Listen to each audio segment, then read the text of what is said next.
Grace and peace. I am Brian Musser. I'm the Baptist campus minister at Drexel University. And this is Peace and Power Bible Study, the peace of Jesus Christ to change your life, the power of the Holy Spirit to change the world. And we are in a series looking at the good news.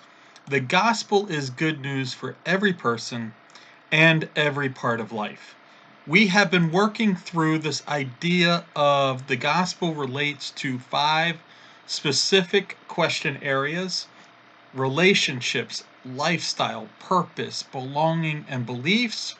Last week we talked about how the gospel related to relationships, and this week we will be looking at lifestyle. How does the gospel connect with the type of life we ought to live? What does it mean to have a gospel-centered lifestyle? And I'm going to start our conversation with this question: what is the good life? Now, for a while in our culture, the good life would have been defined by something called the American dream. And for many of us, the American dream was something that was the good life. That is what we wanted to have, and we thought we would have it. And for others, although the good life, the American dream, was still what we thought life should be, we looked at it from afar and thought, I would never get it. Now, this is talking about that idea that we would have a good job, own our own home, be married with kids, respect in the neighborhood, somewhat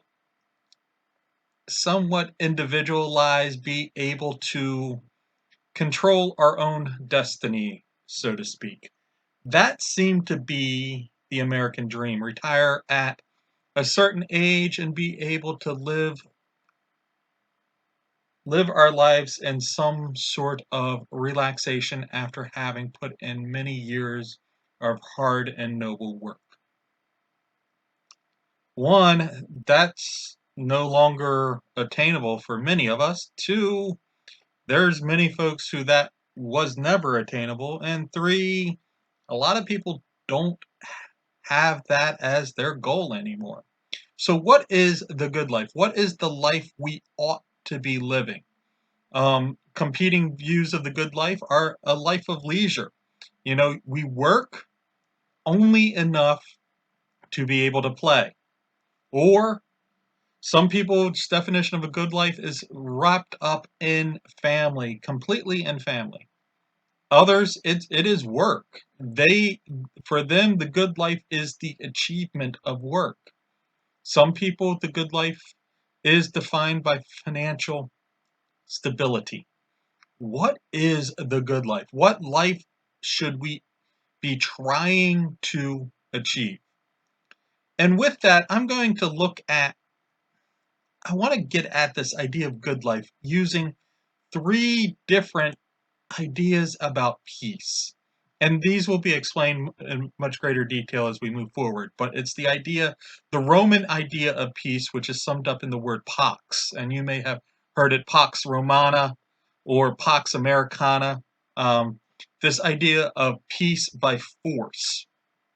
Then there's an Eastern concept of peace, which is more best summed up with balance, and is shown in the image of the Yin Yang, things in balance. And finally, there is the Hebrew concept of peace, which is Shalom, and that is the idea of restoring the world to the way it ought to be.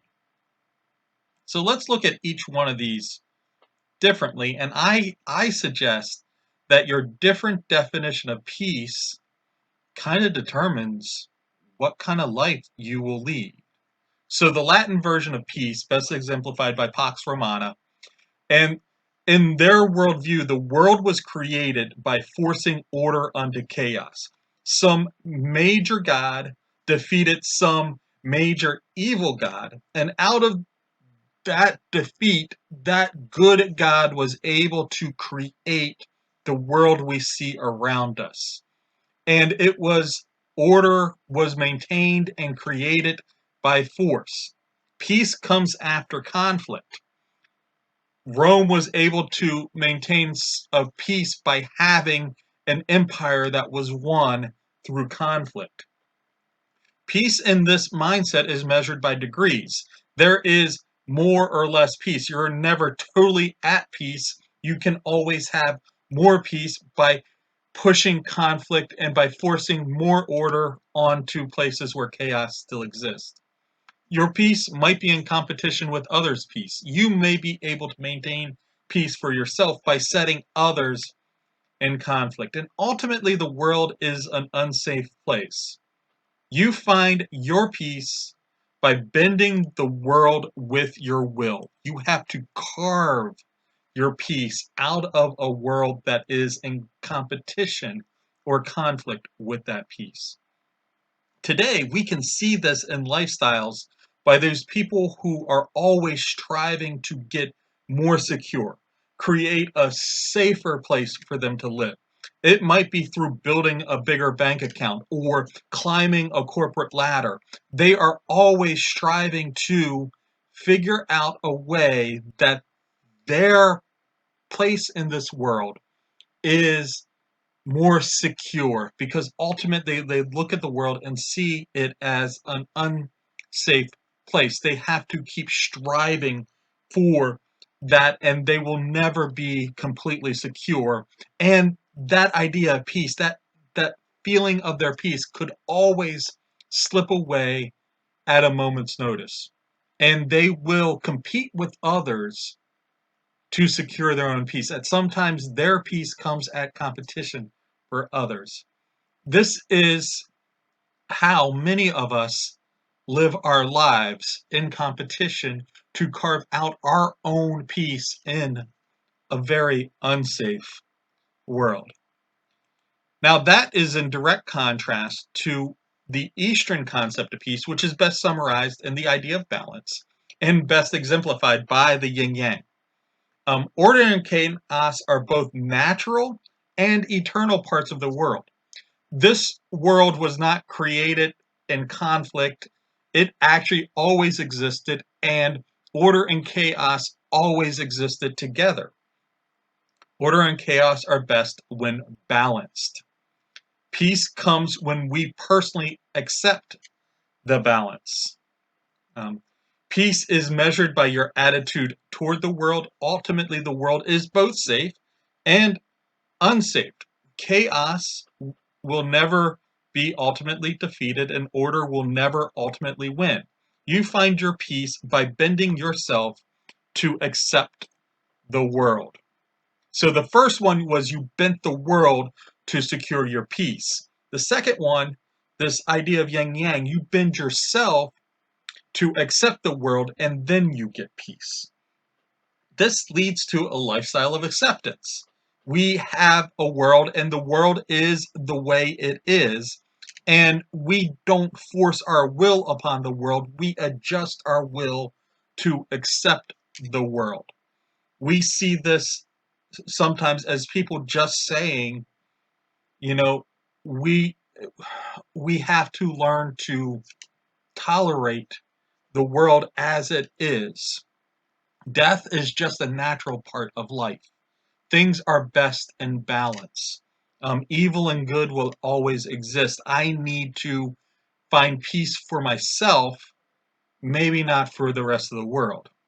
My peace is internal, so there's no competition with others for that peace. There are people who can upset my peace, but ultimately I am completely responsible for my peace, and it's my inner life bending to the will of the outer life and learning to accept that. And many of us live kind of trying to create our own little inner peaceful worlds independent upon the world around us. And finally, the third idea is this idea of shalom. It's the Hebrew idea of shalom, and it's best exemplified by the Garden of Eden. The world was created by a good God to be good, and this goodness is how the world should and was intended to be. Order is the natural state of the world, but it has been marred. Chaos should not exist, but it does for a while. Peace will come when the original order is restored. You can actively participate in this process of restoration.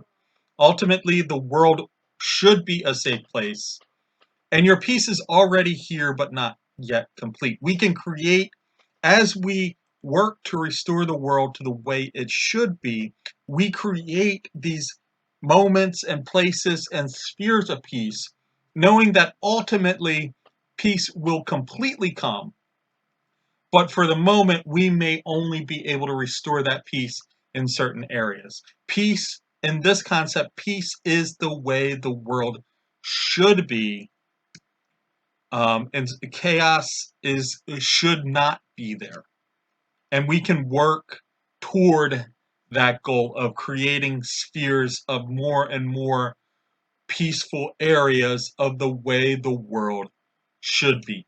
Each one of these concepts um, is there are lifestyles that go along with each one of these concepts. And I strongly encourage you to think, how do you live your life?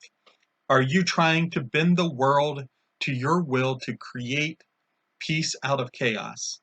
Are you trying to bend yourself to just accept the world as it is, making changes with yourself to find peace in a chaotic world? Or are you looking at the world should ultimately be peaceful, and are you working to restore that peace? We'll go further into detail on this third one because the gospel lines up with this idea of shalom, and I would suggest a lifestyle of shalom is a lifestyle controlled by the gospel, and moving through that will be kind of the next couple videos of that. As always, you can join us in two different ways. You can join us live on Monday nights, 7 p.m. Eastern Standard Time via Zoom, or these weekly wrap-ups that you're watching either on YouTube or my WordPress blog site. And we're on social media, Instagram, TikTok, Twitter, Facebook, LinkedIn, WordPress, YouTube. The links will be in the description. It was great talking with you. Hopefully this was kind of enlightening on how you can live your lifestyle in regards to peace. I hope to talk to you again soon sometime. Thanks for joining.